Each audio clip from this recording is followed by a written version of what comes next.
Es un gusto estar de nuevo con ustedes. Gracias por conectarse a escuchar esta que ya es la quinta sesión de la clase con doctora Gladys Zul. Hoy vamos a estar abriendo la discusión sobre luchas en Ecuador. Con eso doy por abierto esa sesión y muchas gracias. Gracias, Don. Muy buenas tardes, colegas, compañeros. Voy a compartir mi pantalla ahorita. El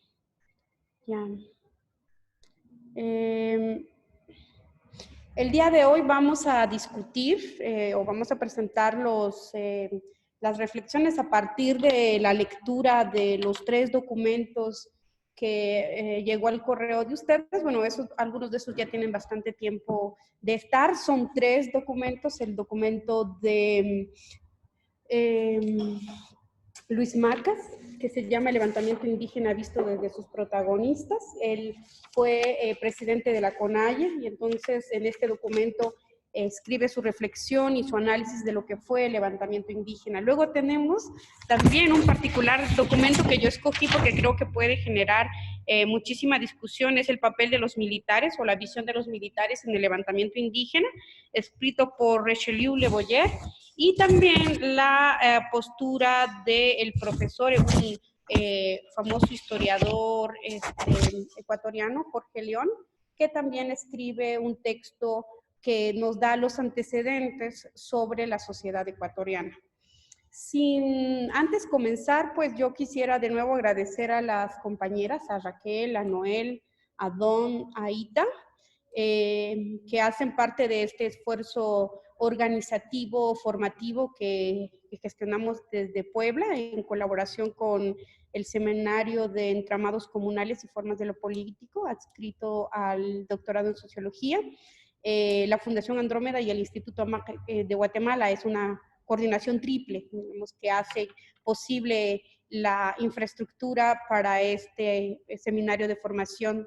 En las sesiones anteriores, pues en las 4 anteriores, trabajamos 2 temáticas específicas. La temática del trabajo comunal como forma instituida al interior de las sociedades indígenas y también trabajamos procesos comunales de recuperación. Esos procesos comunales de recuperación los trabajamos en una reflexión muy en lectura y en seguimiento de las investigaciones que realizó Lisa Grandia en las regiones Quichís. También trabajamos el documento de Tomás Cruz de por qué las flores no se doblan ante la lluvia, que también nos da cuenta de un proceso de recuperación de la tierra en Santiago Jamiltepec, en el sur de Oaxaca. Entonces, a partir de estos textos hemos estado pensando estas dinámicas de recuperación y estas dinámicas instituidas comunalmente al interior de las sociedades. Y el foco de reflexión fue en cierta medida México y Guatemala, pero este seminario se plantea pues tener una comprensión de la política comunal indígena y en su capacidad de gobierno, de recuperación y de defensa de manera mucho más continental, en diálogo, en contraste, en diferencia con otros pueblos.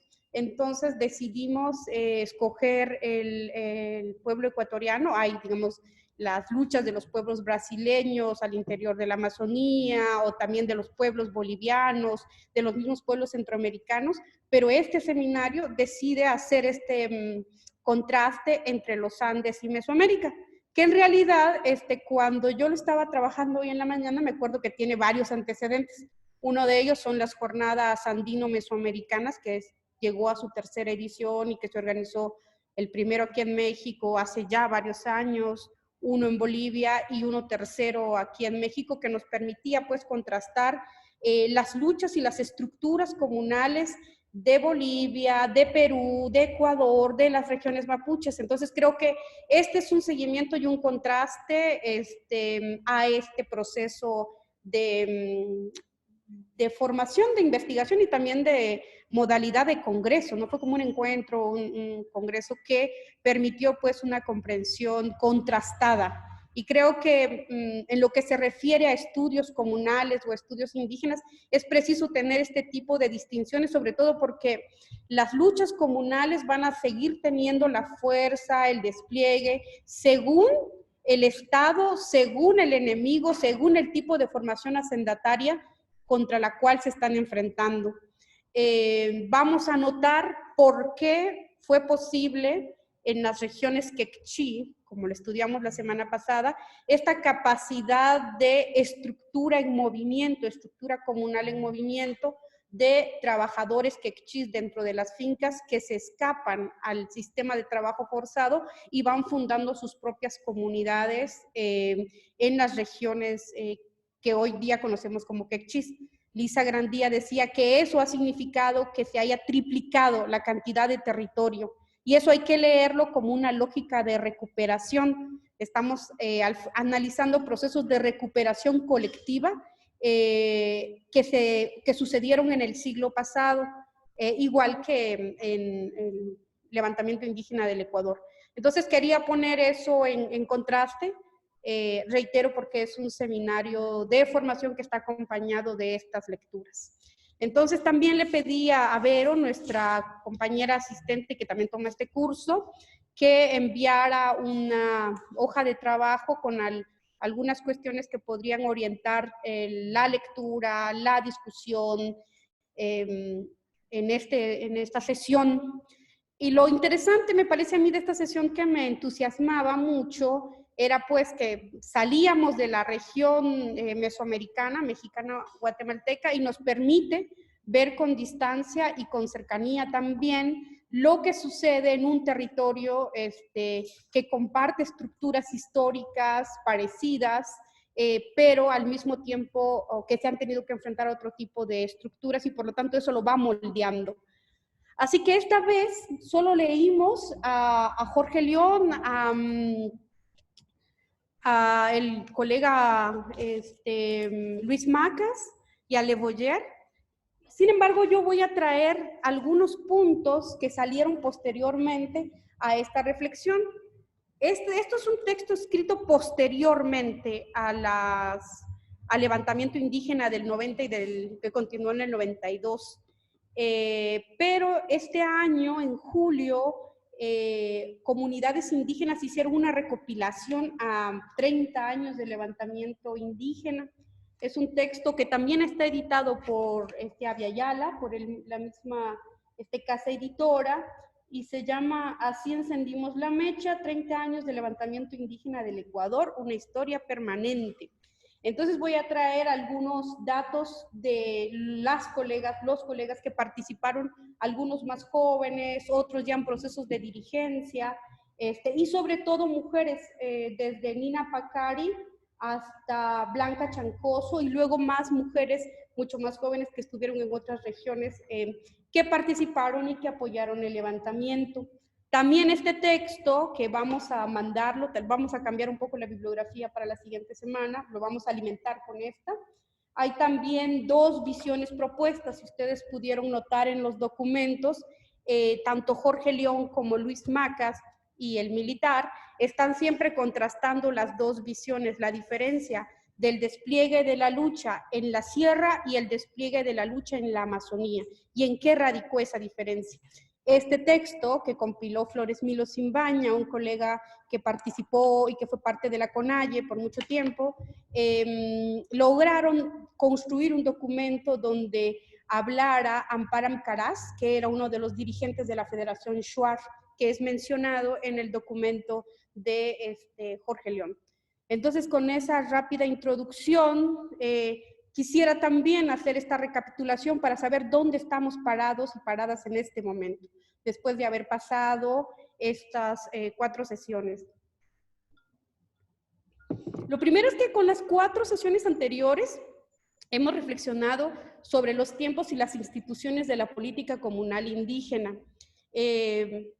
Trabajamos sobre estas estrategias instituidas para la organización de la vida cotidiana. Reflexionamos sobre estas formas asamblearias, la forma de ocupación y de gestión de la tierra, el trabajo como forma instituida. Y eso es muy importante considerarlo, colegas, porque como decíamos en la primera sesión, acercarnos a una comprensión del trabajo comunitario como forma de gestión, como forma de recuperación y como forma de defensa. La invitación era a ir más allá de un proceso discursivo o de un proceso ideológico o de un proceso mediático que nos ayuden a comprender en dónde se sostiene la vitalidad de estos momentos extraordinarios. Es decir, cuando se rompe el tiempo cotidiano, el tiempo ordinario, hay momentos en los cuales eso explota, eso imbuye. Y eso es el levantamiento indígena, un movimiento, un momento extraordinario que se sustenta en las instancias comunales. Este es un punto también que creo que hay que dejarlo claro. Las instancias comunales son el sustento eficaz de la lucha desplegada.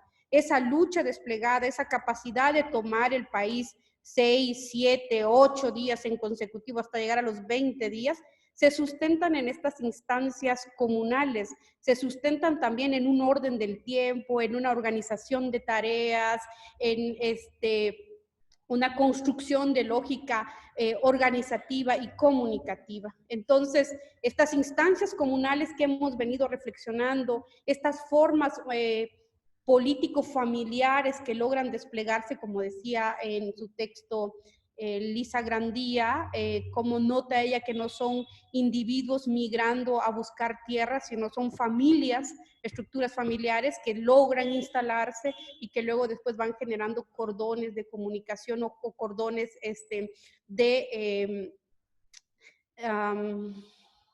la palabra es de tránsito entre cada uno de los pueblos, entre cada uno de los territorios. Entonces, esto nos va a permitir, nos vamos a comprender cómo esta lucha desplegada, este momento de lucha desplegada de asedio indígena, como dice Jorge León, es preciso comprender también a partir de los momentos de la organización de la vida comunitaria, de la vida cotidiana, como su sustento eficaz. Este levantamiento de las comunidades ecuatorianas en toda su pluralidad, en todas sus condiciones de dominación y explotación, tal y cual nos lo presenta Jorge León, lo que tiene en común es una lucha por la tierra. Entonces hay una lucha por la tierra en sus diversas modalidades. Estudiamos en las primeras sesiones cómo se instaura un sistema normado, pautado de trabajo comunal, para gobernar y ocupar históricamente esos territorios. Luego nos detuvimos a ver cómo esas estructuras comunales logran movilizarse, logran ser plásticas y reproducir comunidad en donde no había, como una forma de resistencia, como una forma estructural. Y sobre todo, creo, colegas, es una forma, digamos, de política comunal y por lo tanto podrían considerarla como no letrada. Son comunidades que escapan del trabajo hacendatario, se instalan en otro lugar, van otra vez a ponerlas,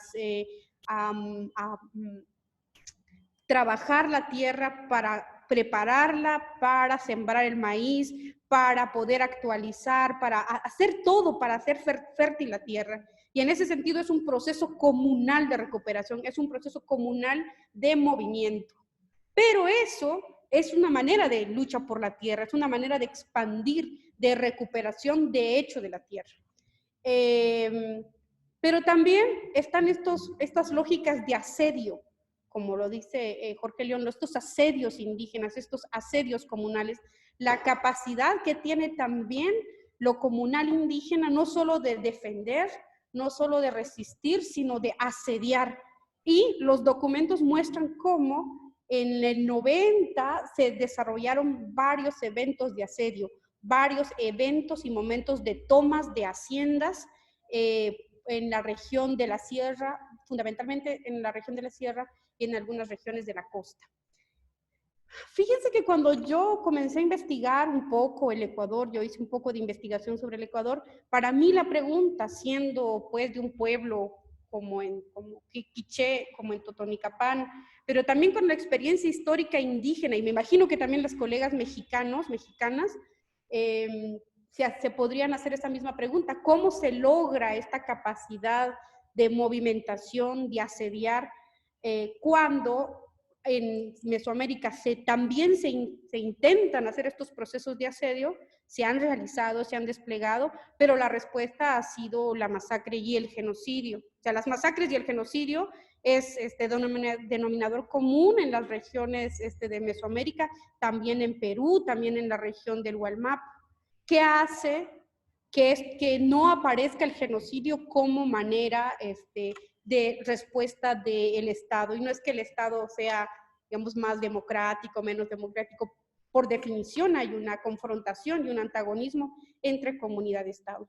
Por eso uno puede decir, sí, la relación que hay es de confrontación, efectivamente, pero haríamos, digamos, no haríamos una buena investigación si no diéramos cuenta de estas variantes y de estas dificultades y la manera que ha tenido la sociedad comunal indígena de poderlas encarar. Entonces, hoy día vamos a discutir sobre ello y los textos ayudan, son contradictorios entre sí. Y eso me parece a mí muy interesante porque lo que hicimos con anterioridad fue trabajar los textos por separado, porque no hay, yo me imagino que tiene que ver con la construcción de las investigaciones sociológicas en el Ecuador, que ellos lograron hacer un volumen que se denominó Indios, y está el punto de vista de los militares, el punto de vista de la iglesia, el punto de vista de los hacendados, o sea, de aquellos a los cuales les invadieron la tierra, el punto de vista también, aquí ya no aparece en esta línea, en este índice, porque es una hoja que ya no se escaneó, pero también el punto de vista de los comerciantes y los agroexportadores. Seguramente quienes dirigieron este volumen tenían contactos con el movimiento indígena y también con este sector que lograron consolidar un volumen. Pero para no extendernos demasiado, pues únicamente trabajamos el de los militares y el del movimiento indígena. Entonces, no me deja correr ahora. La siguiente. No.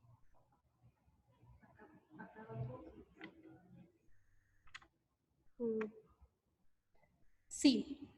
Ya, el levantamiento indígena en el Ecuador, yo no sé si quienes nos toman esta clase se acuerdan de qué pasó en el levantamiento indígena del Ecuador en el 90.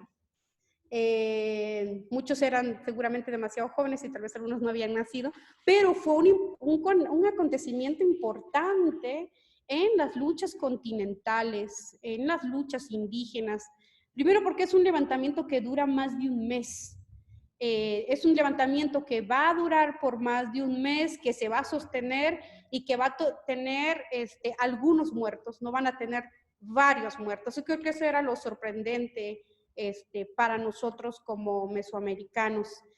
Se desarrollaron una serie de tomas de carreteras, como es la estrategia comunitaria indígena, y es una estrategia comunitaria indígena también que generalmente se toma al final.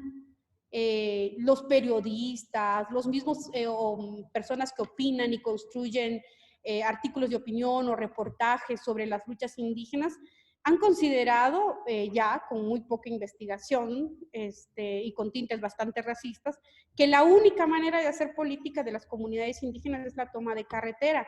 Sin embargo, el texto de Jorge León y también el texto de Lucho Macas nos muestra cómo los antecedentes que tienen a este tipo de acciones. Es decir, la toma de carreteras es la última opción que les quedan en algunas oportunidades a los pueblos, porque hay procesos de diálogo, lo documenta Jorge León y lo documenta Luis Macas. Hubieron una serie de negociaciones, se firma el Tratado de Sarayaku, que es un encuentro que van a crear las comunidades indígenas con el Estado para llegar a varios acuerdos, como la resolución de los conflictos de tierras, que son tierras que pertenecían a las comunidades y que fueron apropiadas y despojadas por los hacendados. Y también los colegas ecuatorianos, las comunidades ecuatorianas, no peleaban por educación bilingüe, sino por escuelas propias. Sostenían, y el documento de Jorge León lo nota. Decían, bueno, los mishus, que es el término para decir ecuatoriano, Caxlán sería en Guatemala, Los Mishus tienen su propia escuela, nosotros también queremos tener nuestra propia escuela. Esa era la discusión que se estaba fraguando en el Tratado de Sarayaku, por ahí los años 88, 89. Entonces hubieron una serie de procesos de negociación, una serie de procesos de encuentro que no llegaron a ninguna solución. Entonces, y noten ustedes que Luis Macas no nos va a contar de eso y se incluyen sus palabras, pero sí nos lo cuenta el militar. El militar, que es un documento de inteligencia militar, digamos, este documento que hemos leído, muestra cómo el ejército iba documentando la fase y las etapas y los momentos que se desarrolla un congreso indígena, y en ese congreso indígena se decide llegar a la toma y al levantamiento. Se decide tomar el levantamiento y la principal característica que va a tener este levantamiento es la ocupación de la iglesia de San Francisco. No, yo no creo que haya algún compañero de Ecuador aquí, o no sé si algunos de ustedes hayan ido a Ecuador, pero es una iglesia que está en pleno centro de la capital, en Quito, y deciden pues entrar, pagar una misa. Cuando yo hacía investigación en el Ecuador contaban cómo se decidieron venir varias personas del interior, de la Amazonía y también de la sierra, fundamentalmente de la sierra y algunos de la Amazonía. Comienzan a llegar, pagan la misa y cuando acaba la misa le dicen al cura, bueno, esta es una toma, desde este momento vamos a tomar, y tenemos un pliego de 16 puntos, que lo tengo aquí, que seguramente ustedes ya los leyeron, ¿no? Solo puse 8 porque son varios. Estos 16 puntos de levantamiento indígena en los años 90 eran: 1, entrega y solución y legalización en forma gratuita de la tierra y los territorios para las nacionalidades indígenas. La solución de los problemas del agua, el no pago al crédito rústico, cumplir y hacer cumplir el acuerdo de Sarayaku, entrega de partidas presupuestarias a ciertos programas que ellos tenían, condonación de la deuda, sobre todo para crédito agrario, la reforma al artículo 1 de la Constitución de la República. Seguramente sobre eso también la discusión va a venir, este proceso de reforma al artículo 1 y algunos otros, que después va a desarrollarse un proceso de constituyente. Y la 8, la expulsión del Instituto Lingüístico de Verano a través del cumplimiento del decreto 1159 de 1981. Fíjense que todo ese, son 16, digamos, si quieren, pues podemos leer con más fidelidad estos 16 puntos que hicieron y que aparecieron ellos con sus pliegos petitorios la mañana del 4 de junio del 90. A mí me parece muy particular esta toma de la iglesia de San Francisco, sobre todo porque hay una tradición, sí, de tomas de espacios públicos por luchas y comunidades indígenas, pero acuérdense que habían ocurrido ya varias tomas o de embajadas, o de gobernaciones, o de casas de gobierno, o de tribunales, ya habían sido tomadas, y la valoración que hacían los colegas a 30 años después es que, bueno, si se toman esos lugares, pues no se iba a tener, primero estaba garantizado el desalojo, porque son instancias públicas, son instancias que pertenecen al gobierno, entonces estaba garantizado el desalojo. Segundo, es que podían correr el peligro, y noten, eso quiero hacerlo notar, cómo los pueblos se miran a sí mismos. Habían visto cómo cuando se tomó la Embajada de España en Guatemala, también por que cesara la represión en 1980 y que dejaran de desaparecer a campesinos, la respuesta estatal fue bombardear y quemar la Embajada de España el 31 de enero. Entonces los pueblos se miran a sí mismos y van leyendo en términos estratégicos cómo van a diseñar su manera de aparecimiento en el mundo público. Entonces, decían eso, entonces no lo íbamos a hacer porque seguro nos iban a reprimir, entonces había que cuidar que no se reprimiera.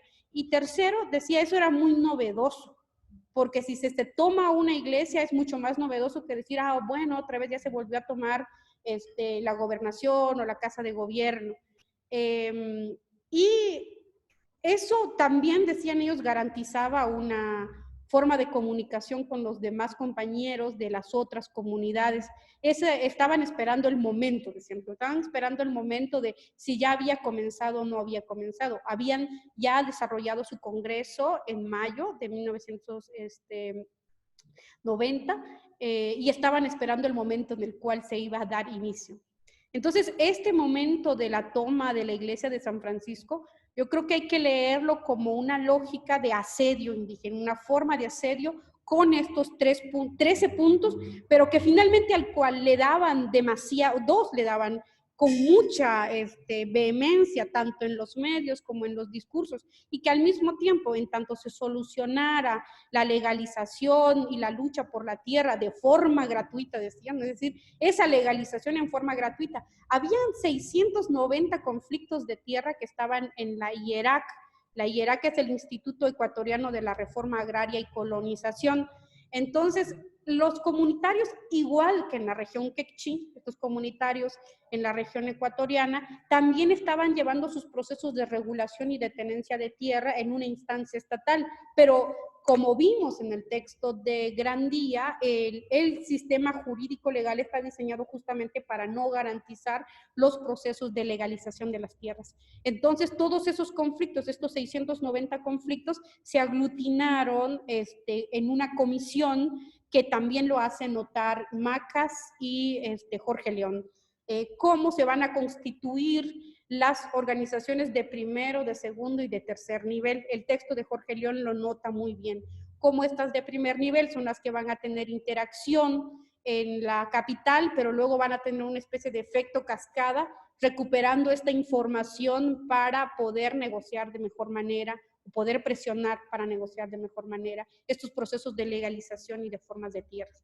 En paralelo a todo esto, entre que se está poniendo en el ámbito público el problema de la tierra, también se están desarrollando en concreto tomas de haciendas. Y eso lo va a documentar el militar. Yo voy a leer una parte para refrescar la memoria a los compañeros. A ver. Aquí hay. Yo tengo ustedes las narraciones de los militares al respecto. Dice, en el levantamiento, y es la página 255, en el levantamiento se produjeron también lamentables atentados contra los derechos humanos, entre los cuales el más grave fue el caso tan conocido de la familia Berneo, propietario de la hacienda El Charrón de Chunchí, pues aproximadamente 300 indígenas provenientes en su mayor parte de la población de Achuyapas, distante a 30 o 40 metros de la hacienda, asaltaron esa propiedad, hiriendo a Benjamín Bermeo en la cara con perdigones, disparos con una escopeta y desnudaron a su hijo José Luis, atándole en un poste y azotándole. Pactaron y revolcaron en majada del corral al empleado Carlos Montero. Todos ellos fueron conducidos a pie a la comunidad de Chimbalanuná para ajusticiarlos en asamblea pública, obligando a Bermeo a firmar un acta según la cual les entregaba toda la hacienda. Pobladores de Chunchí rescataron a los agredidos y que fueron conducidos a los centros de salud de Chunchí y Guayaquil para ser curados. ¿Qué dice después el militar? Dice, lamentamos que estos hechos de violencia que han sido narrados sin afán de dramatizarlos se hayan producido desfigurando un movimiento de protesta que inicialmente fue normalmente respaldado por una comunidad nacional. No cabe duda que, por lo menos, todos los ciudadanos afectados por estos acontecimientos habrán quedado resentidos contra el levantamiento que debió ser ejecutado al más alto nivel de dignidad por constituir una protesta por la causa justa. Bueno, esas son las notas de los militares. Lo que llama la atención es que en paralelo se están desarrollando o se abren estas posibilidades, no únicamente en el centro del país, en el lugar de la negociación de la política formal, sino también, de hecho, en las regiones. Creo que como respuesta a este tipo de actitudes, de actividades y de formas de recuperación de hecho, es que después se comenzaron a reformar los códigos penales que van a apuntar justamente a desmantelar o a perseguir este tipo de actividades de asedio comunal o de asedio indígena al Estado. Suceden pues, aquí vamos de nuevo, después de la ocupación de la iglesia de San Francisco, se comienzan a desarrollar una serie de tomas de escuelas. También los profesores comienzan con procesos de tomas de escuelas, es decir, se ocupa la iglesia, se ocupan las escuelas, se ocupan también las haciendas. Y una de las frases muy importantes, y yo creo que se desplegaron también y que fueron recuperadas en los años 90, que ya se estaban desarrollando las actividades para la conmemoración de los 500 años de lucha y resistencia. Había un comité amplio indígena pensando los 500 años en contra de la colonización y el neocolonialismo, y por el otro lado también había una serie de comités estatales, nacionales, organizándose para celebrar el encuentro de las culturas. Entonces, contra ello, contra esa segunda expresión, se lanza esta consigna, 1992, ni una hacienda más en Ecuador, ahí le puse haciendo, pero es hacienda más en el Ecuador, lo cual lo que nos muestra también es da cuenta y puede sintetizar esta lucha por la tierra, porque este levantamiento indígena se levanta contra el sistema hacendatario de las luchas comunitarias. El sistema hacendatario es lo que sería el sistema finca en Guatemala y el sistema hacienda también en México. Es muy interesante el texto o sea, es muy interesante notar las diferencias, los objetivos y los tiempos en los cuales se levantan las regiones de la Amazonía y cuando se levantan las regiones de la Sierra. Jorge León muestra, y también el documento del militar, muestra cómo la Amazonía está peleando por la no titulación individual de la tierra y por una titulación colectiva de la tierra, porque es la estrategia que les va a permitir frenar la imposición de los campos petroleros. Ya en 1990, las comunidades amazónicas están planteando una lucha antipetrolera que después pues se fue extendiendo, y han notado ustedes que se ha extendido a lo largo de la Amazonía. Mientras que estas regiones de Shuar, de la Amazonía, están planteando este tipo de debates, y que noten ustedes, y la semana anterior, una discusión se concentró, una de las preguntas se concentró también, ¿qué sucede con estos procesos de recuperación de tierras que son frenadas por las iniciativas estatales o con los camotes, la política de colonización empujadas por el Estado?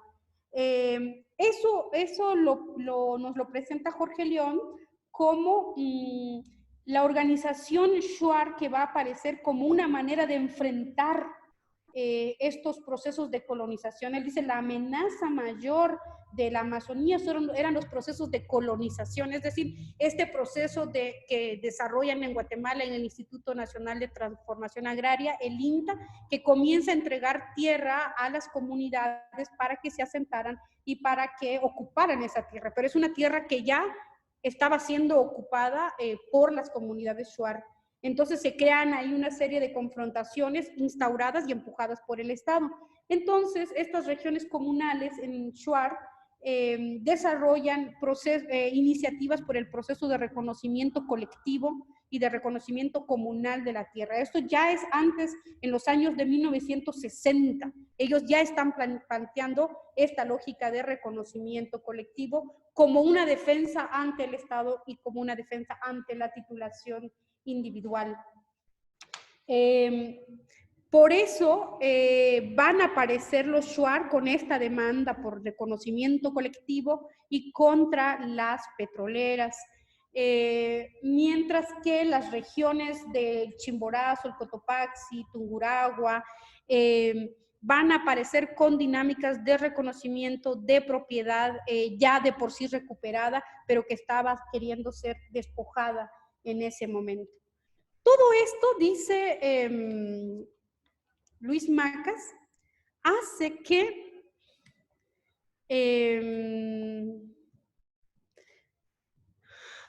dice en su texto que la lucha por la tierra no incumbe solo a las sociedades indígenas, pues esta lucha por la tierra va a repercutir en la reproducción de la ciudad.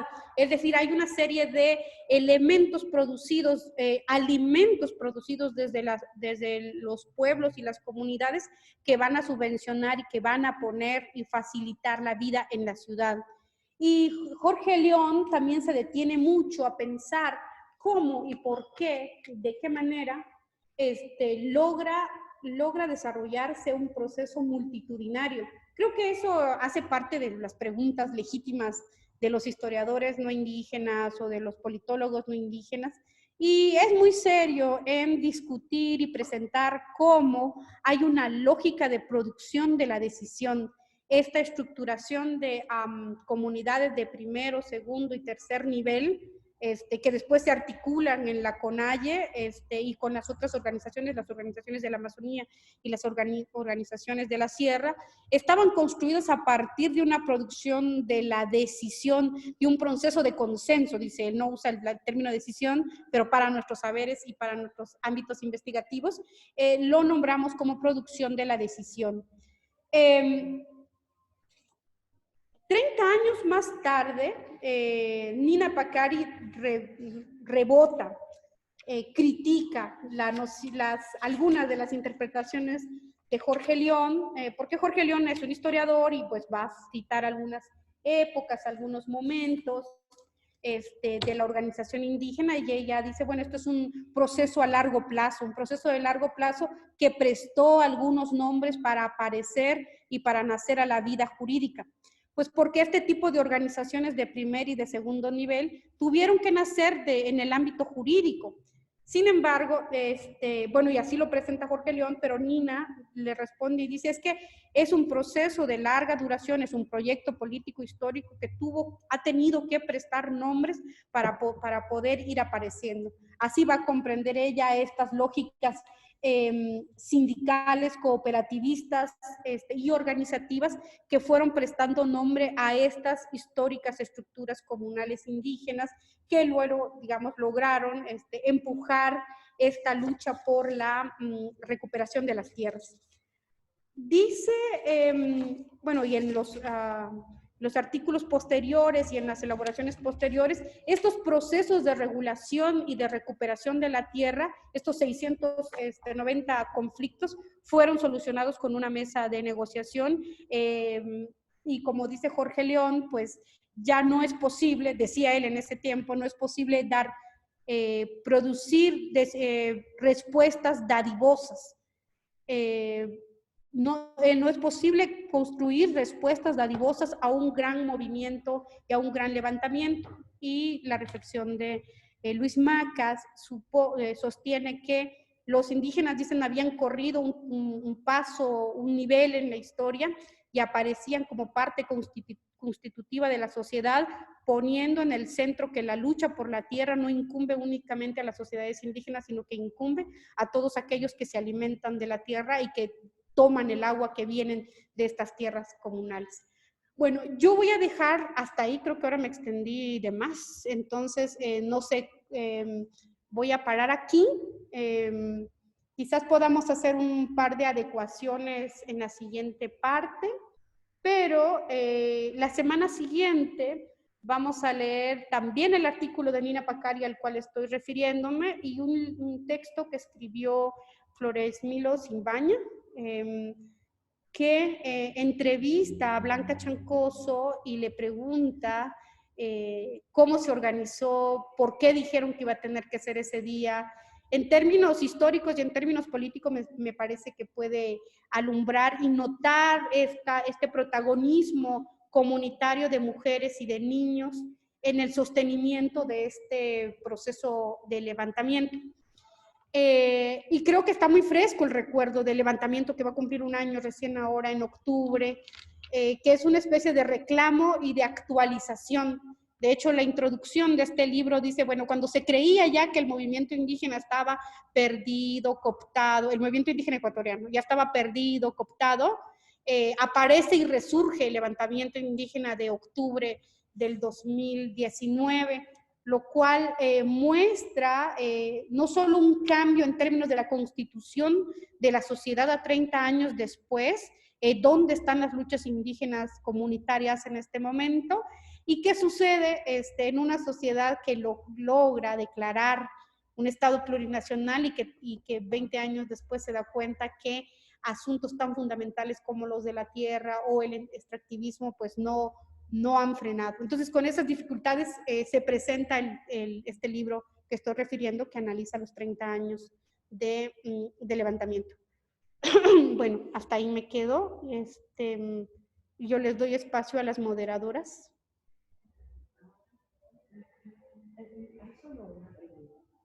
Ajá. ¿Hay una pregunta? Carlos Montiel, esa es la última cosa del chat. Es la única. Los demás son comentarios. De acuerdo. Carlos Montiel dice que tiene una pregunta. Le vamos a abrir el micrófono.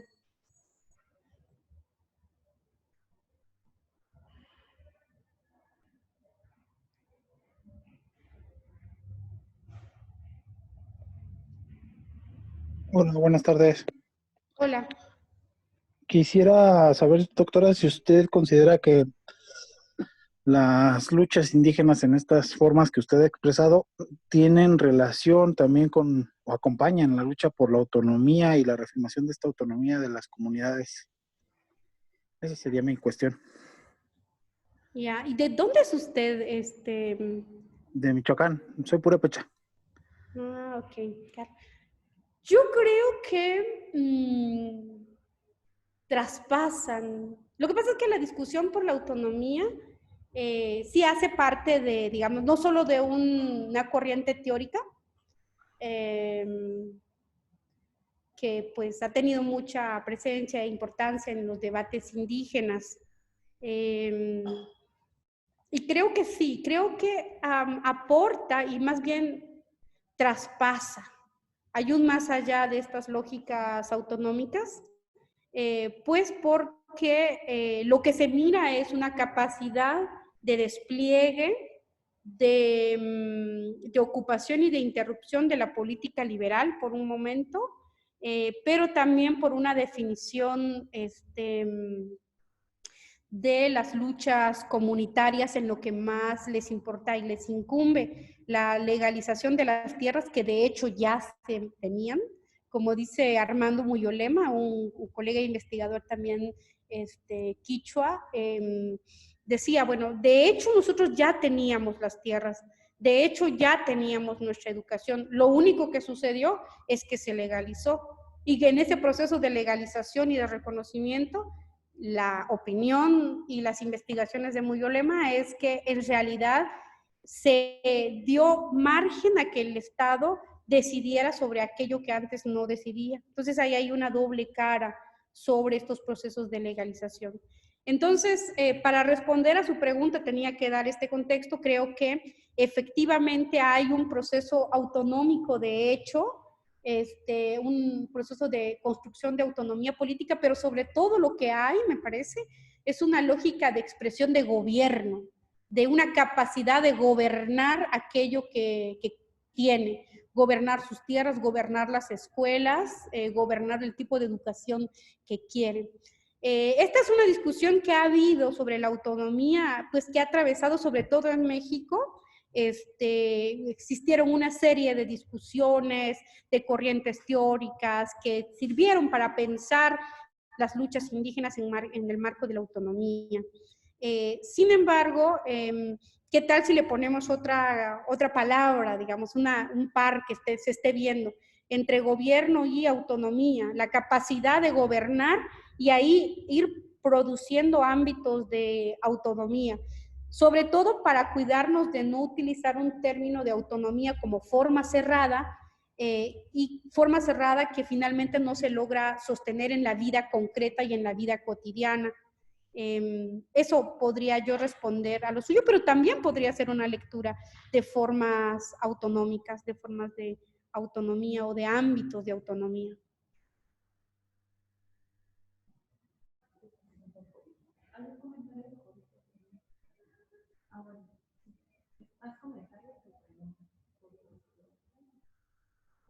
A ver, ¿cómo procedemos?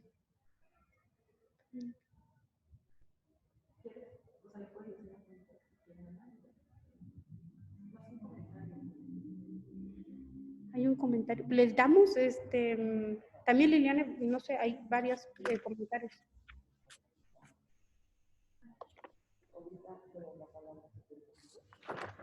Jovita tiene la palabra por si se quiere conectar, sí, ahí está. Hola. Hola.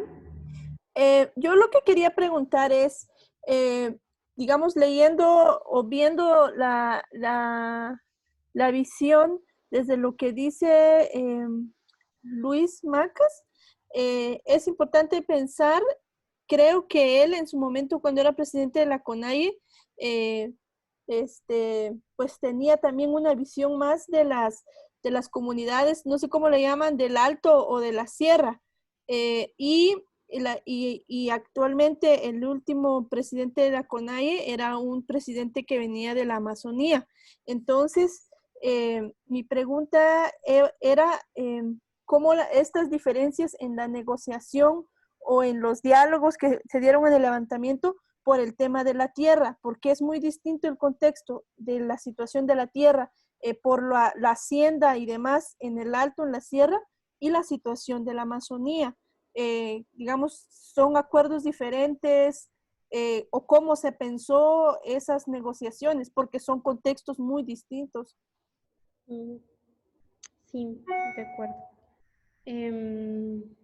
¿Contesto de una vez? ¿Sí? Bueno, esa es una pregunta muy interesante porque creo que igual puede suceder si uno piensa para la región mesoamericana, en Guatemala, las regiones que están cercanas al altiplano y las regiones que están en los lugares de tierras bajas. El concepto de propiedad o incluso la cantidad de lo que significa propiedad va a ir variando. En algunas comunidades se hablan del Alto, se hablan más bien de cuerdas, y en las tierras bajas se hablan de hectáreas. Entonces, la dimensión de la lucha por la tierra o la dimensión de las lógicas de ocupación de la tierra, pues van a ir variando. Y sobre esto, el texto de Luis Macas, pero también el texto de Jorge León, muestra cómo una de las diferencias radicales era que las tierras amazónicas se estaban defendiendo contra el proceso de colonización empujado por el Estado para entregarle tierras a otros comunitarios o a otras personas para que se instauraran alrededor de la Amazonía. Y ahí estas comunidades, las Shuar, históricamente existentes en la selva, responden con unas lógicas de titulación comunal de tierra, dado porque son extensiones mucho más grandes y no pueden titular de individual, sino tienen que titular de manera colectiva. Esa es una diferenciación, creo yo. Y la diferenciación segunda es esta lucha antipetrolera que ellos venían desarrollando ya desde los años de 1980. ¿Cómo se fraguaron esas discusiones? ¿Cuál fue el orden de los puntos al interior? Yo en realidad los desconozco, cómo se resolvieron este tipo de tensiones. Efectivamente, el movimiento del año pasado, el levantamiento del año pasado, mostraba cómo y veíamos en las noticias cómo la lógica de la estructura comunal amazónica tenía un concepto de justicia no rodeada por las estructuras estatales, a diferencia de la lógica amazónica, donde hay lógica de la sierra, donde ya hay mucha más presencia o construcción cotidiana del Estado. Acuérdense, no sé si ustedes siguieron esas noticias, pero las declaraciones que daban en los medios de comunicación era, bueno, vamos a declarar un estado de excepción en términos indígenas. Y ese estado de excepción en términos indígenas significa que se respete la autonomía y el gobierno de los pueblos. Y si vamos a encontrar soldados en nuestros territorios, entonces esos van a empezar a desarrollar actividades comunitarias, van a convivir con la comunidad y van a empezar a hacer deporte. Eso decía el presidente de la CONAIE. Y que tiene que ver con la manera de cómo hoy día se gestiona esa relación mucho más tensa por la lucha petrolera, por la lucha antipetrolera, pero que sin embargo dibuja una manera más diferencial del trato con las Fuerzas Armadas o del trato con la policía. Creo que ahí se juegan una serie de diferencias.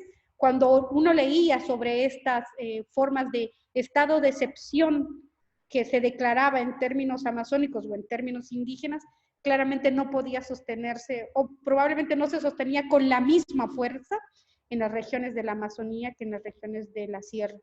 Eso hasta el momento. A ver, voy a seguir pensando esta pregunta. Y ahora Raquel va leyendo los documentos de las discusiones que hay en el chat, va a intervenir, a organizar la discusión. Buenas tardes. A ver, hay una pregunta interesante de Lía Piñeiro que te señala cómo dialogaría la política comunal indígena que hemos venido discutiendo con las luchas campesinas en Guatemala y en el Ecuador. Entonces, tal vez volver a armar una discusión en torno a, por llamarlo de alguna manera, la lente con la que uno mira, o la categoría de análisis, si lo queremos decir de manera más académica, ¿no? Lo campesino, lo comunal y lo indígena, cómo se ponen en tensión. Y Elsa también plantea, o sea, pide ampliar la idea de gobierno. Ella hace la referencia a que por lo general gobierno se entiende como aquello que conecta población, territorio y recursos. Entonces, ¿qué opinarías tú de una definición canónica o cómo empujarías tú, digamos, la mirada que estás proponiendo, que estás desarrollando y que se funda en el trabajo en relación a población y a territorio, sobre todo? Porque has ligado insistentemente gestión de recursos y trabajo comunal, producción de riqueza material. Pero territorio y población, ¿cómo queda articulado allí? ¿O cómo tendría que completarse para poder pensar en gobierno comunal indígena de manera más sistemática, digamos, ¿no?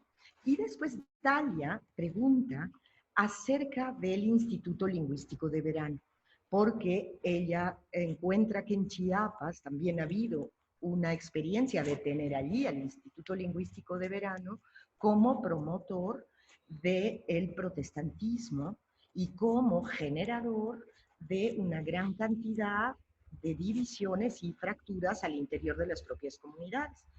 Y esta presencia del Instituto Lingüístico de Verano, que la podemos registrar en diferentes pueblos de América Latina, en diferentes países, digamos, interviniendo en diferentes pueblos para justamente generar alteraciones de fondo, ¿qué opinión merece para ti?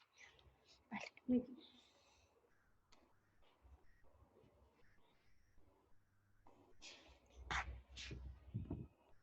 Ya, entonces, la diferencia que se juega en este curso que logramos, por eso le llamamos política comunal indígena, porque queremos pues discutir con los textos que hay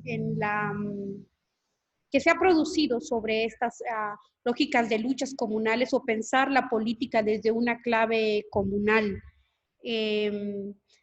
Y en un texto, creo que lo leímos en la segunda sesión, hemos leído un texto que es mi tesis doctoral, se sostenía la definición de gobierno comunal indígena, distinguiéndola de otras formas que tenían en su centro un interés mucho más clasista y otro más bien en planos multiculturales. Ahí realizamos una distinción entre las luchas indígenas, que efectivamente hay gente indígena que vive en comunidades campesinas, pero el interés de este curso es notar cómo estas estructuras comunales se sustentan fundamentalmente en el trabajo comunitario como forma instituida de organizar la reproducción de la vida. La reproducción de la vida comprendida en la capacidad de vivir colectivamente, de darle forma a la vida, de proveerse de agua, de hacer fértil la tierra, de generar las condiciones de sociabilidad, de socialización, para hacer sostenible, para hacer perdurable, para hacer afectiva la vida, porque las fiestas hacen una parte fundamental en estas estructuras de formas comunales. Por lo tanto, estas formas de articulación, el sujeto que está al interior de esta estructura comunal es un sujeto colectivo, y lo vimos en la tercera clase con un cuadro que distinguía entre quién es el sujeto en la política liberal y quién es el sujeto en la política comunitaria. Y notábamos que hay una forma de sujeto comunitario que abreva de estas estructuras comunales que producen formas de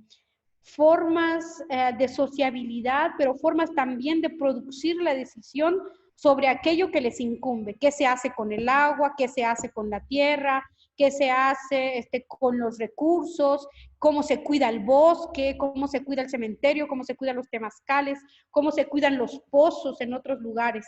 Entonces, en ese sentido, estamos al frente de un sistema político comunal indígena que tiene como característica principal un sujeto colectivo, un sujeto comunal, y el trabajo como una forma instituida que va generando relaciones sociales y que establecen formas éticas de existencia en el mundo. Decíamos, bueno, ¿es ético? No es ético no tomar agua sin haber hecho trabajo comunal, aunque las comunidades tienen sus listados y sus actas, y a veces los domingos en la mañana leen el nombre de quien no ha hecho su trabajo comunitario y que si no se pone al día, pues le van a cortar el agua o, bueno, antes de que ya toda la comunidad se enteró de que no ha hecho su jornal de trabajo comunitario. Notemos esa estructura comunal que también puede reproducirse en unos lugares, en algunos espacios de estructura campesina. No estamos poniendo el énfasis en este marco, no estamos poniendo el énfasis en esta forma de propiedad individual de producción de agricultura campesina que va a poder quedar ligada al mercado. Notemos esa diferencia. Decíamos también que esta lógica de trabajo comunitario es anticapitalista, en el sentido que el trabajo no está ligado a la explotación del capital y no produce mercancías, sino produce los elementos para la vida en colectivo. Produce el agua, produce la fertilidad de la tierra, o produce el bienestar. Ahí creo que se nota la diferenciación con las luchas campesinas, pero creo que hay diálogos, sobre todo en el texto que en la sesión anterior se juegan diálogos, se pueden establecer algunos diálogos. Personas, quechís, que se presentan a una subasta de tierras. En esa subasta de tierras pierden la tierra porque están compitiendo con un alemán. El alemán se queda con la tierra y ellos quedan convertidos en mozos colonos. Huasipungos son los que se llaman en el Ecuador, digamos, como colonos al interior. Y en los testimonios que Elisa Grandía presenta, y decía, estábamos ya cansados de trabajar para el finquero, así que decidimos ir a buscar tierra a otro lugar. Van a buscar tierra a otro lugar y lo que hay es una especie de traslado o de implante en otro lugar y tienen que volver a comenzar. Notemos nada más que es comenzar de cero, volver a trabajar la tierra, volver a construir un sistema de fertilización de tierras. Eso es solo posible a partir del trabajo comunitario. Y Lisa Grandía, que aquí traigo mi documento, le denominó, le puso un nombre particular que yo creo que nos puede ser útil para pensar. O sea, no sé si en las luchas campesinas, en las lógicas campesinas, esos sistemas de trabajo comunitario, los que tú estudias, Lía, vas a encontrar, más allá de discursos y de memorias, creo que es importante rastrear si hay ahí una lógica del trabajo comunitario, si es el trabajo comunitario el que va a dotar de procesos de incorporación, como en el caso de estas regiones de las regiones quechís, el sistema Fajina que ella está nombrando, porque así lo nombran los quechís, ella lo recupera de su trabajo de campo.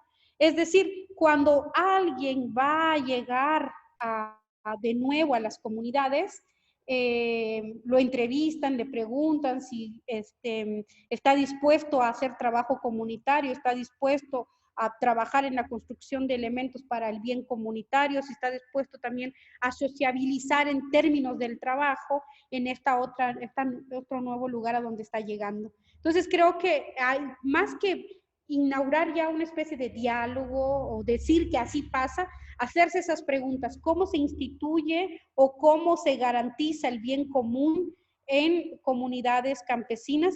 Que algunas pues tienen como característica sembrar y producir parcelas en términos individuales, porque son producto de esas parcelas, son productos que van a quedar articulados al mercado, para la agricultura de mercado.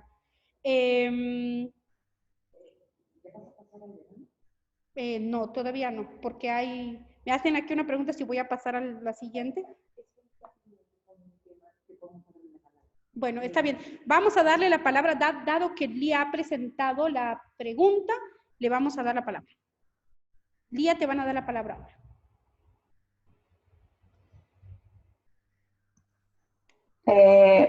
¿Me escuchan? Sí.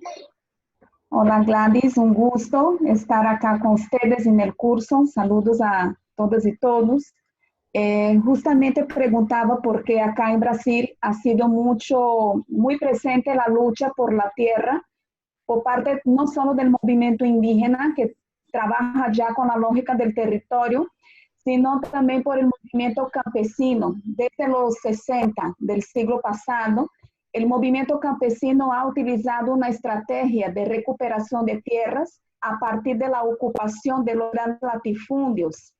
Y he observado a partir de las clases que hemos tomado que se instaura también un proceso de una lógica del trabajo comunitario, pero que es nombrada por el movimiento campesino como una lógica comunitaria, una organicidad, en que las familias campesinas sin tierra, cuando ocupan estos territorios, estos grandes latifundios, inician también un trabajo de instituir una lógica también comunitaria, de que la tierra, en esa consigna de que la tierra es para quien ella trabaja, no necesariamente atraviesa un proceso de producción de alimentos solo para atender la demanda de un mercado, sino que para fortalecer también una lógica comunitaria dentro de las áreas agrarias, de los movimientos campesinos. Entonces veo que hay mucho diálogo también y que a lo mejor son otras formas también de nombrar desde el movimiento campesino. No necesariamente nos van a nombrar comunal, pero también de organicidad, trabajo comunitario, y que involucra todas las familias, también los diferentes sujetos dentro de la comunidad, los niños, la juventud, las mujeres, las personas más grandes, cada quien va a tener también un rol dentro de este proceso. Entonces era solo para compartir también de esos procesos acá en Brasil desde el movimiento campesino. Gracias. Muchas gracias, Lía. Sí, creo que antes de contestarte, sí, ahora vamos a compartir la lista de asistencia para que se vayan anotando. Sí, ahí nos pregunta la compañera. Gracias, Noemí. Creo que, claro, situado en la lógica de la lucha por la recuperación de los MST tal y como tú lo presentas, efectivamente, cuando se llega a un proceso de recuperación y se toma la tierra, aparentemente se parte de la nada, hay que volver a reconstruir, hay que construir, y se construye según, creo yo, como la gente ha aprendido con anterioridad en la otra vida, con los límites y también con una serie de horizontes que están presentes. Y me parece que es un argumento lógico el del trabajo comunitario. Si llegas a un lugar y no hay nada, obviamente hay que empezar a organizar sistemas de trabajo colectivo dado que no se podría ocupar de manera individual un latifundio. Entonces, los procesos de recuperación, efectivamente, y creo que en eso dialoga lo que tú estás presentando, estos procesos de recuperación hay que pensarlos también en la lógica del trabajo. Y tal vez regresando a la clase anterior, sería importante preguntar en qué estatuto coloca o no concibe las discusiones por la autonomía al trabajo comunitario. Hay ahí una discusión sobre la lógica material para la producción del bien común, para el bienestar colectivo. ¿En qué lugar o cómo zanja esa discusión? Creo que no la encontramos en las discusiones anteriores para la pregunta que hizo el compañero Purépecha. Luego, sí, ahora continúo. Sobre esta lógica de gobierno, territorio y población, y quizás, pues ya lo abordé un poco en la discusión anterior, pues esta idea de gobierno, pensado como la capacidad de controlar y de producir los bienes comunales. Hay históricamente la capacidad de controlar, de gobernar, de producir aquellos elementos que garantizan la reproducción colectiva de la vida. A eso estoy refiriéndome como gobierno, pero también como la capacidad de recuperación y la capacidad de defensa.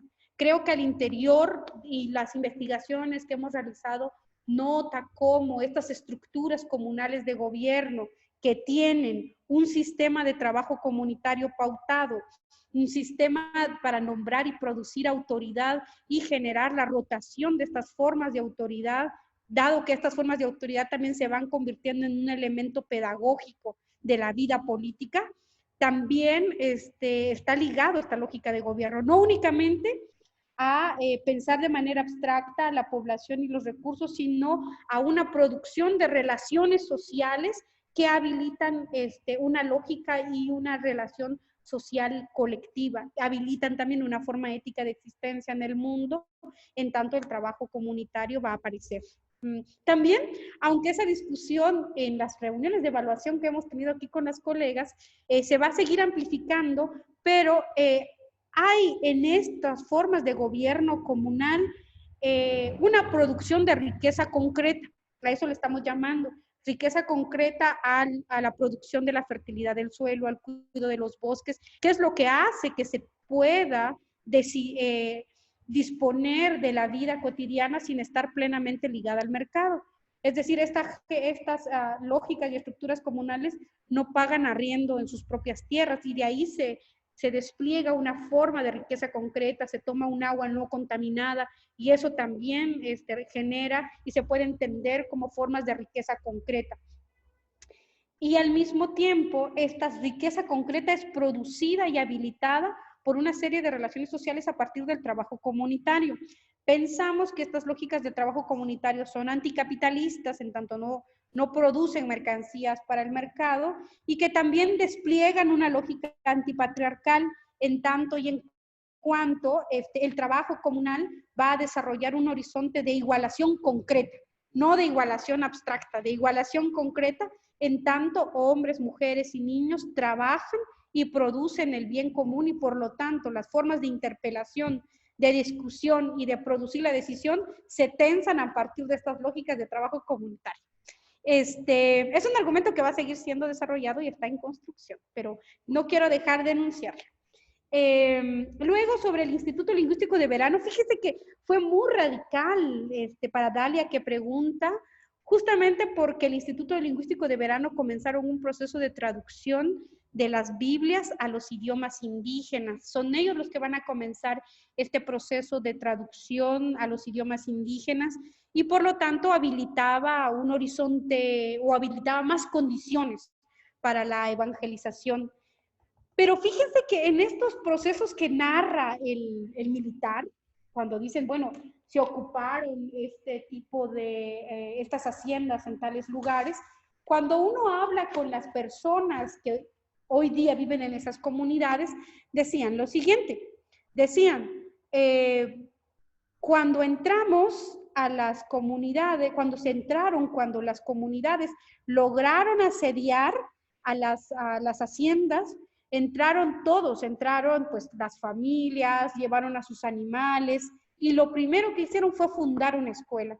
Y quienes eran los profesores de las escuelas eran los mismos comunitarios. Por lo tanto, también ahí se puede comprender este llamado y este interés de tener sus propias escuelas, que hubieran escuelas ecuatorianas y escuelas comunitarias indígenas. Sin embargo, el gobierno de este presidente de los años 80 respondió, como dice Lucho Macas, responde con soluciones parciales. Comienza su proceso de colonización de tierra y comienza con un proceso de bilingüismo o de escuela bilingüe. Claramente las comunidades no estaban de acuerdo con esta lógica del bilingüismo. Después eso se convirtió en una lucha y en un gran debate, pero lo que las comunidades querían en ese momento era tener su propia escuela, y me acuerdo que yo entrevisté a uno de los profesores que estuvieron en esas escuelas que las comunidades fundaron una vez tomadas las haciendas. Decían, bueno, nosotros íbamos a hacer teníamos ya nuestro currículum educativo, comenzábamos con la lucha de los 500 años, cuestionando ampliamente el 1492, las clases iban a ser en quichua o en alguno de los idiomas, es decir, tenían una propuesta de educación indígena que de hecho ya estaba funcionando en las comunidades, y que el Instituto Lingüístico de Verano va a ser una institución en contrapartida, una institución que va a golpear esta creación de escuelas indígenas. Por eso ellos pedían la expulsión del ILB de las comunidades. Luego hay otro tipo de discusiones. Creo que hay aquí una discusión sobre las carreteras, logro notar. ¿La habilitamos o qué piensan?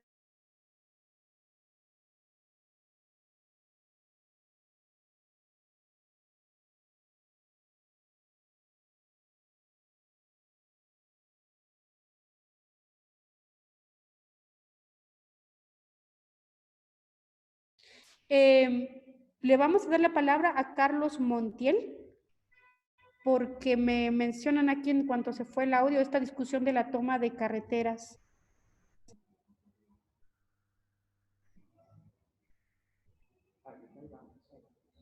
Ahí le están habilitando la palabra. Creo que ahí está Carlos. No, todavía no.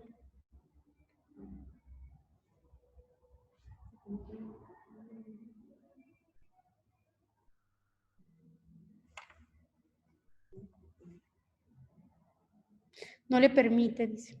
Un poquito de paciencia, por favor.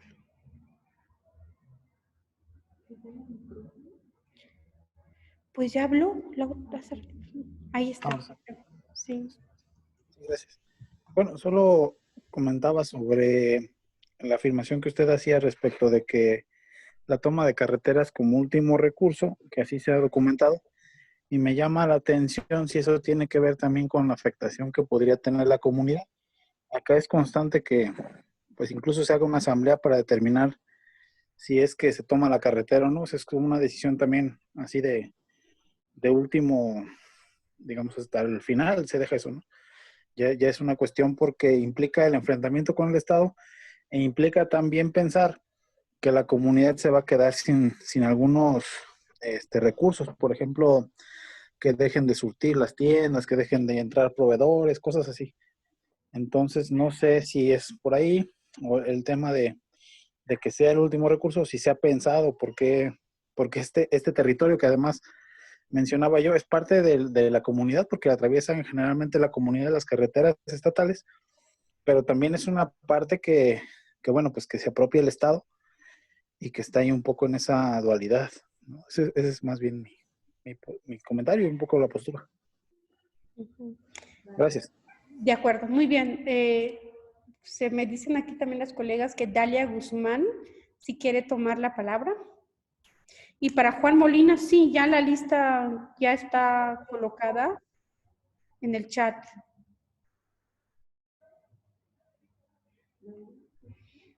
Dalia ya tiene video, pero no tiene audio. Ya, Ya. creo que ya. Bueno, yo comenté a lo que había escrito Carlos Montiel, porque ahí se planteaba, bueno, él preguntaba si realmente podía ser como la última opción para las comunidades la toma de carretera. Y entonces yo ahí sí le pongo que justamente, él mencionaba, si son así como los mismos afectados, ¿no? Y entonces yo le comentaba que justamente porque la carretera es un espacio cercano, se toma, porque además generalmente ya sea pueblos indígenas, comunidades campesinas, vienen de una etapa donde no son ni siquiera escuchados, o sea, no hay como la interlocución con las autoridades, y la toma de carretera, que es la que impide el libre tránsito para los demás ciudadanos, es el mecanismo de presión que se utiliza para justamente abrir una mesa de negociación. Entonces, pareciera que la afectación hacia sí mismo no se piensa, sino se piensa en cómo generas la condición para que alguien te escuche, para que alguien te vea. Y entonces, lo que yo le ponía también en el chat es que este mal, si bien causa afectaciones a la misma comunidad que lo está haciendo, en realidad se valora y es menor en comparación, por ejemplo, cuando están siendo víctimas del despojo, cuando en los juicios agrarios van perdiendo sus territorios, y generalmente tiene que ver porque la ley no favorece, ¿no? O sea, la ley está justamente como alineada, como ya se ha dicho muchas veces acá, para impedir que sean las comunidades agrarias, los campesinos, los pueblos indígenas, quienes mayormente tengan que poder recuperar sus tierras. Entonces, si se viene de una etapa así, o juicios que han durado 40, 30 años y no hay ni opción para que cambien, entonces la única manera de hacerse escuchar es justamente la toma de carreteras. Usted es de Oaxaca, ¿no, Dalia? Sí, yo soy de Oaxaca y también soy comunera y me ha tocado tomar carreteras porque es la vía. No se puede de otra manera. Ni siquiera nos ven. De acuerdo, muy bien. Entonces hay una visión contrastada entre Carlos y Dalia, dos del mismo país, aunque de distinta geografía. Está muy interesante. A ver qué me va a decir. Sí, yo quiero un poquito intervenir para después situar a una pregunta, o sea, para después dar paso a la pregunta de don Manuel Lajpop, que él pregunta acerca de la unificación y de la fragmentación, la fractura de las luchas, etc. Pero yo quería intervenir tratando, o sea, reforzando la idea que a mí me ha quedado de la exposición tuya de hoy, que es, me da la impresión, tratar de establecer con toda claridad la capacidad estratégica del tejido comunitario en el Ecuador, porque se está estudiando allá, de tal manera que se despliega un conjunto y se articula un conjunto de estrategias específicas de lucha organizadas, orientadas por, creo que es lo que sostienes, una racionalidad que busca básicamente la recuperación de la tierra, de los recursos, y también que al hacerlo consolida, expande, refuerza la propia capacidad de autogobierno, ¿no? De alguna manera, esta capacidad estratégica me da la impresión, lo que se puede ver en los textos, sobre todo de los protagonistas de las luchas ecuatorianas, con una gran claridad, donde se van combinando muchas formas, ¿no? Y es muy interesante, creo yo, recuperar y leer eso. Me parece un acierto que al menos una sesión estemos discutiendo eso, porque por lo general solemos perder de vista esa capacidad estratégica de que las comunidades lleven adelante un conjunto de objetivos y se propongan la combinación de modalidades de lucha para obtenerlos, ¿no? Y creo que eso es realmente valioso. Y bueno, eso quería yo comentar y darle la palabra a don Manuel Lajpop, si ya lo habilitaron.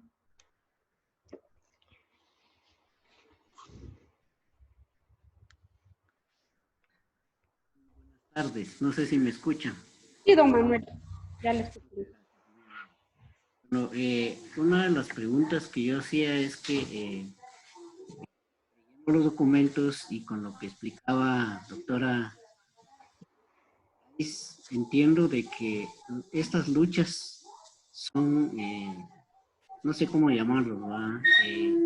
Similares a nivel de Latinoamérica, y que una de las luchas principales es el tejido social o el tejido comunitario. Cada una de nuestras comunidades o cada una de nuestras regiones están viendo desde pues ya más de 30 años como estaba. Y entonces mi pregunta era, y estas luchas que han sido, si lo queremos ver así, de forma aislada, cada una de las regiones, sabiendo, conociendo perfectamente que cada región es un contexto, tiene sus propias, sus propias formas de vivir, pero al final, en términos generales, haciendo el análisis, es que es la misma situación del tejido social el que este tipo de luchas y sobre todo en que se busca las estrategias para poder realmente pues, recuperar los recursos, llámese tierra o todos los recursos naturales en el medio, y sobre todo el cuidado de este recurso, sobre todo el recurso natural. Siempre perseguimos y siempre luchamos, que estas luchas nunca terminan. Sobre todo que se cuida el medio ambiente, se cuidan nuestros recursos naturales para la conservación de nuestra agua, nuestro oxígeno, bueno, etcétera, etcétera.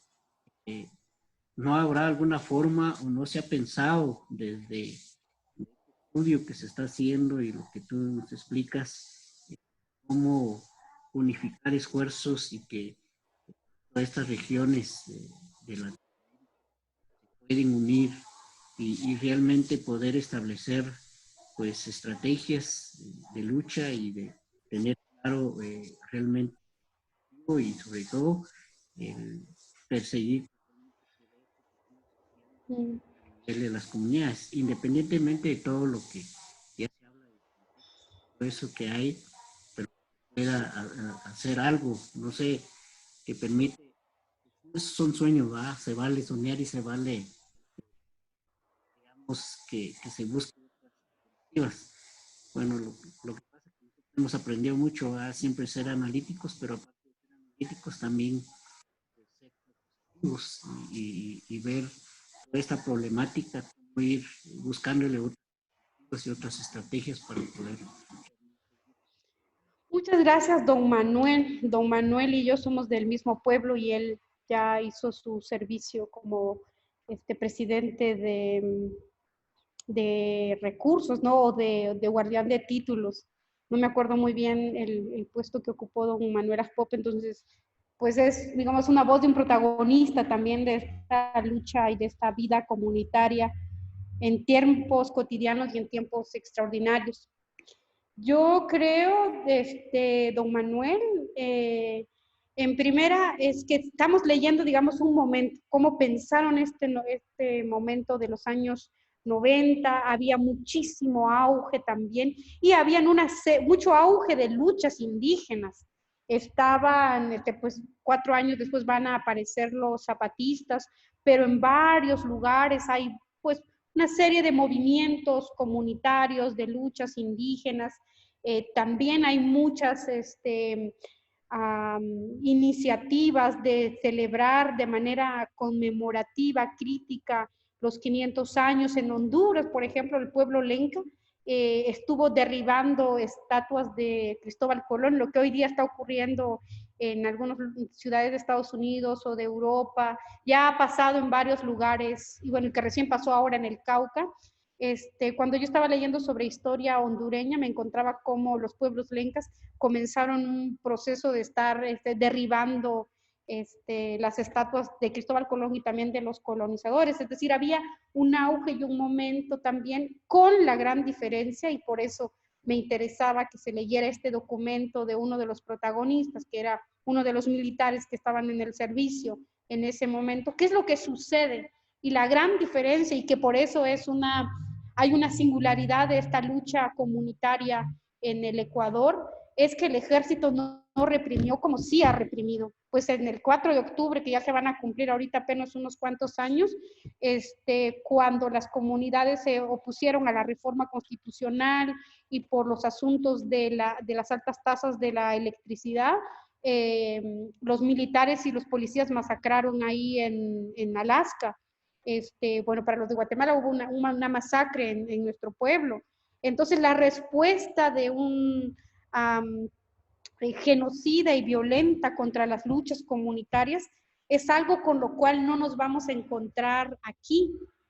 Y en eso, en diálogo con lo que muestra y con lo que nos dice Raquel, efectivamente en esta capacidad de asedio, como dice este profesor, y como lo dicen los protagonistas, o sea, llegó un momento en el cual hicimos temblar al Estado porque se paralizó todo el Estado, queríamos y exigimos que se fuera el ILB, que se regularizaran las tierras y que esos trámites no tuvieran costos para los comunitarios, que se respetaran las fuentes de agua, por lo menos esos tres asuntos, y que se condonaran los créditos que les habían dado algunos comunitarios.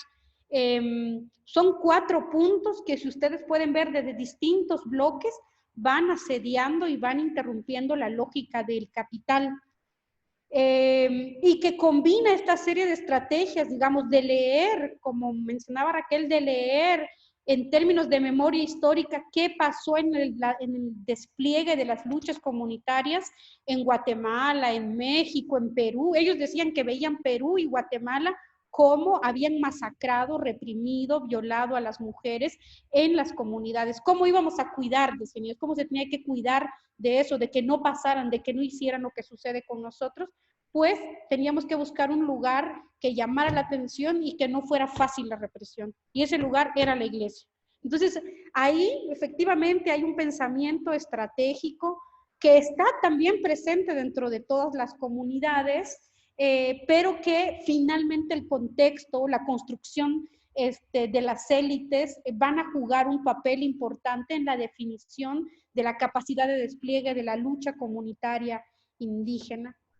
El texto de los 30 años después, fíjese, don Manuel, va a relatar qué pasa después. El peligro que hay con la estatalización de algunos personajes indígenas. El peligro, dicen, de cómo algunos dirigentes comenzaron a participar en lógicas de partidos políticos o ingresan al Estado como funcionarios. Si ustedes notan en el texto, en los textos posteriores que van a venir, son textos redactados de manera colectiva y de manera comunitaria, donde no hay un énfasis en cada uno de los protagonistas, digamos. No hay nombres protagonistas diciendo quién guió este proceso, quién guió este movimiento. Me parece de manera muy inteligente, como para no soltar nombres en primera, pero también porque era un proceso que no podía nadie decir que lo estaba encabezando, sino que era un proceso comunitario.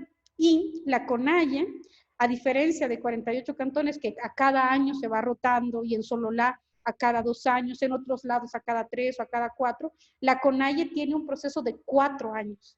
Entonces, cuando acabaron los 4 años de Macas, se fue Macas, llegan los otros. Entonces, había también un proceso de rotación que garantizaba una continuidad y una ruptura que creo que es sana, una continuidad y una ruptura que garantiza que no se enclaustren y de que no se sostengan y se suspendan en el tiempo determinadas dirigencias. Este texto también posterior muestra cómo el ejercicio de la violencia del ejército va a ser mucho más selectiva y no masiva. Nosotros en Guatemala y aquí en México conocemos las dos, las maneras de eliminación colectiva y las maneras de eliminación individual de manera selectiva. Lo que va a suceder en el Ecuador van a ser y aparecen en el documento posterior los listados de muertos y las estrategias selectivas. De tal manera que el ejército ecuatoriano de ese tiempo no se le va a leer como el gran represor, no va a tener el papel que tuvieron los militares en Argentina, en Chile, en Perú, en Guatemala, en México, en Honduras, en San Salvador, en todos lados, ¿no? Sino la estrategia individualizada de ir atacando, y no atacaron no atacaron a las dirigencias en el primer nivel, sino en el tercer y en el segundo nivel. Y ahí podemos notar también los efectos de disuasión, los efectos de represión que se tuvieron posterior a este levantamiento. Ahora, todos estos conflictos y casos que estaban en los tribunales se lograron resolver en un solo paquete. Y creo que ese es un logro importante que no se tiene que dejar notar. Este fue un levantamiento que por lo menos en uno de sus objetivos logró cumplirlos. Igual que en el año pasado, querían la derogatoria. Seguramente no estaban de acuerdo en muchos asuntos, pero querían que se derogara el artículo 803, el convenio 803, que quitaba el subsidio y que elevaba los precios de la canasta básica, entre varias cosas más. Tenían muchísimas discusiones, pero su acuerdo estaba fincado en votar ese acuerdo. Y eso fue lo que hizo que se construyera una especie de cuerpo colectivo que se movía. Si uno podía ver los mapas, ahora que ya estamos en la era del internet, los mapas que nos mostraban cómo se iban tomando, no solo el Congreso. Ustedes notaron el año pasado, las comunidades tomaron el Candorelet, que es el Congreso, y el Congreso se tuvo que trasladar a sesionar a Guayaquil, pero eso comenzó a pasar a nivel regional, en el Cotopaxi, en algunas otras regiones de la Amazonía. Las comunidades comenzaron a tomar de manera regional. Cuando ya no llegaban a Quito, empezaron a tomar las prefecturas regionales. ¿Qué ha sucedido después? Eso lo han venido pues analizando, y el proceso de represión, como mantienen ellos, es mucho más salvaje. Esas son las palabras que ellos utilizan, mucho más salvaje en este momento. Entonces, ¿cómo crear esta unidad? Que también es lo que el presidente actual de la CONAIE decía, ¿cómo no perdemos la unidad? Y creo que es una gran pregunta que yo ahorita no puedo resolver. Tal vez en el otro texto podamos ampliar esta discusión y bueno, es una investigación que está sobre la marcha. Sí, Raquel. Hay otra serie de preocupaciones que están poniendo sobre todo las compañeras Dali y Liliana en relación a las diferencias intergeneracionales en las estrategias de asedio indígena. Tanto porque en ocasiones las personas más jóvenes ya no están plenamente integradas en el tejido comunitario, en ocasiones, como porque en particular en el caso del levantamiento de 2019 en Quito, habría muchas jóvenes asentados en Quito, digamos, que habían migrado un poco antes, que se incluyen en el momento de las movilizaciones y que por lo general son, digamos, primera línea de la confrontación con la policía. Entonces, si tú tenías alguna opinión en relación a estas diferencias intergeneracionales y cómo se van gestionando, ¿no? Y finalmente, Clementina pregunta o plantea que sería muy importante un debate sobre estrategias para liberar presos que se hayan dado en diferentes lugares, para, bueno, saber más o menos cómo han venido ocurriendo esas cosas, ¿no? Sobre la última, vamos a poner esa entrevista. Es una entrevista que yo le realicé a la compañera presidenta de la sección de la mujer al interior de la CONAIE, que ella hace parte de la Comisión de Liberación de los Presos Políticos, pero también de llevar a los tribunales a buscar a los responsables que asesinaron a los que participaron en el levantamiento anterior. Y tal vez eso lo podemos hacer rolar y notar, y más bien yo creo que ella sería la persona indicada que podría ponernos al día sobre qué se está haciendo, pero en la última entrevista que tuvimos con ella hubo una parte en la cual ella decía se ha nombrado una comisión específica para llevar a cabo el proceso de los compañeros que son presos políticos en lo que se refiere a Ecuador, si es que desde allá viene o si hacia allá iba la pregunta. Ahora, procesos de liberación de presos políticos o de presos comunitarios indígenas, pues no, o sea, creo que es muy poco tiempo para hablar de eso y como que trasciende en este momento. Para mí es un tema muy importante. Algunos, muchos hemos participado en esos procesos de liberación de presos políticos, pero quizás pueda hacer comenzando la clase, tal vez hacer un rastreo y presentar como 2 o 3 maneras de cómo ha pasado en otras regiones. En Guatemala, sobre todo, que es donde yo más conozco. Y esta discusión sobre la lógica intergeneracional me parece muy importante, sobre todo porque la composición de la sociedad, y por eso es muy importante el estudio de las estructuras sociales, sus transformaciones, las lógicas de los cordones de traslado de la ciudad al campo y las formas de cómo estas comunidades pues se fueron extendiendo y fueron haciendo en sus condiciones de vida, que sus condiciones de vida se transformaran debido a los movimientos migratorios, no únicamente en la ciudad, sino también la migración en el extranjero. También una de las definiciones de los objetivos del levantamiento pasado era la derogación de este acuerdo, que tenía que ver más bien con las lógicas de los habitantes indígenas de la ciudad. Este decreto 803 afectaba de la misma manera a quienes vivían en las tierras comunales, esas tierras que recuperaron, y aquellos que ya vivían en el centro de las ciudades. Entonces, creo que estas lógicas intergeneracionales de asedio se han visto transformadas. Sin embargo, también se han visto mucho más creativas.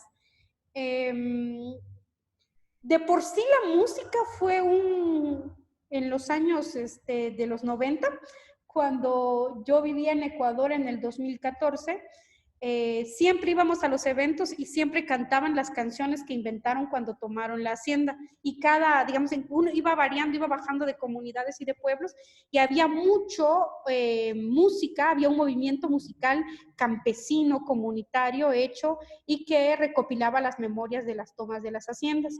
Eso también apareció, y eso lo hacían los jóvenes en ese tiempo. Y esto también lo desarrollaron los jóvenes para esta época. Y sin embargo, la forma de aparecimiento de la policía y del ejército pues varió, y eso también hizo, digamos, se presentó de manera nueva. La represión fue mucho más fuerte, eso decían los compañeros, la represión se presentó de manera más fuerte.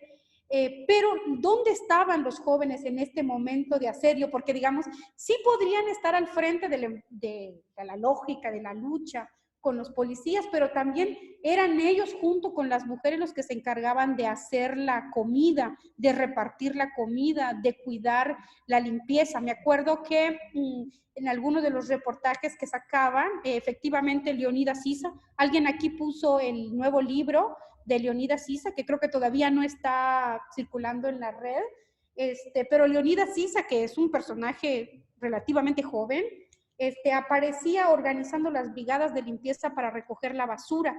Si se acuerdan, no sé si se pueden acordar ustedes, después de cada marcha que aparecían en Quito o en algunos de los lugares, habían comisiones de limpieza que iban recogiendo la basura, y eso eran los jóvenes. O en el momento de cuando se servía la comida, hubo un momento en el cual decían ya se habían conseguido 4 vacas para continuar el levantamiento, no sé por cuántos días más, y quienes estaban en las fotografías, en las labores así de elaboración y de repartición de comida, también estaban estos jóvenes. No tengo más datos para explicar cómo se dio esa confrontación, solo puedo hablar de lo que sí, sí se vio y lo que se enunciaba y las comisiones que se estaban nombrando. Sobre estas comisiones, fíjense ustedes que no habla Luis Macas, pero sí habla el militar, porque el militar sabía muy bien el tipo de comisiones que estaban fuera de la iglesia, el tipo de comisiones que estaban cuando entraron al Congreso, cuando entraron a negociar con el presidente. Bueno, creo que esta es una pregunta amplísima también. Lo vamos a recomponer, lo vamos a retomar la semana que viene. Para la semana siguiente teníamos una lectura del texto de Andrés Guerrero, que también es un investigador ecuatoriano, que investigó las deudas en las haciendas, que es otra forma de sujeción, es otra forma de dominación al interior de las haciendas. Y vamos a sumar, creo que ya Vero nos hizo favor de subir el texto de Mina Pacari, pero vamos a subir el que escribió el compañero que se llama, no me acuerdo cómo se llama ahorita, Floresmilo Simbaña, también para que se amplíe la lectura, sobre todo de la visión de las mujeres. Entonces, bueno, vamos a finalizar la clase. Yo quería cerrar con la conclusión de que estamos al frente de las lógicas, las estructuras y la capacidad de desplegar asedio, entendiendo por asedio la capacidad de amenazar para recuperar, que es lo que va a ocurrir con el levantamiento indígena. Pero es un asedio que va a garantizar la capacidad de recuperación sustentada en la vida cotidiana, sustentada en nuestra estructura comunal indígena que produce deliberación, que produce organización, que forma comisiones de trabajo y que también establece, empuja, construye un discurso, pero que es un discurso que se sostiene sobre estas formas colectivas materiales de la recuperación y del cuidado de la riqueza concreta. Aunque los periodistas, o algunos periodistas, porque tengo amigas periodistas que también están aquí y que no hacen ese trabajo, pero una gran parte del periodismo presenta de manera tergiversada pedazos o hacen énfasis sobre sus visiones. Hay que comprender un levantamiento en su dinámica completa, en su capacidad de asedio y en una capacidad de asedio sustentada en las estructuras de la vida cotidiana, una vida cotidiana centrada también en estas lógicas de trabajo, en lógicas de deliberación. Bueno, hasta ahí queríamos llegar. Quizás es importante para ustedes hacer los diálogos y los traspasos que pueden haber entre un Estado como el ecuatoriano y uno como el guatemalteco, el mexicano, o el costarricense, o el brasileño. Y por eso, pues, en sociología también se estudia la formación de los estados, porque también no es que habilitan o permiten o son más fáciles. De todos modos, las vidas de las comunidades indígenas están atravesadas por la explotación y la dominación, pero la forma de respuesta va a tener perdurabilidad según también el enemigo o las estructuras con las cuales se está confrontando y con cuál vive antagónicamente. Bueno, entonces, bueno, ahí están poniendo sobre un documental sobre el Ecuador. Se produjeron algunos textos con los cuales a veces yo no estoy tan de acuerdo, con el de Leonidas Issa claramente sí. Que compiló Floresmilo Simbaña también. Luego hubo una compilación de la Claxo donde no hubo ningún ni dirigente ni intelectual indígena, que en realidad pues me parece que es pues grave y crítico. Bueno, hasta ahí lo dejaría y vamos a mandar las lecturas para la siguiente sesión y nos vemos el próximo miércoles a las 4 de la tarde. Vamos a dejar un poquito abierta la sesión para que los que no se han anotado se vayan anotando.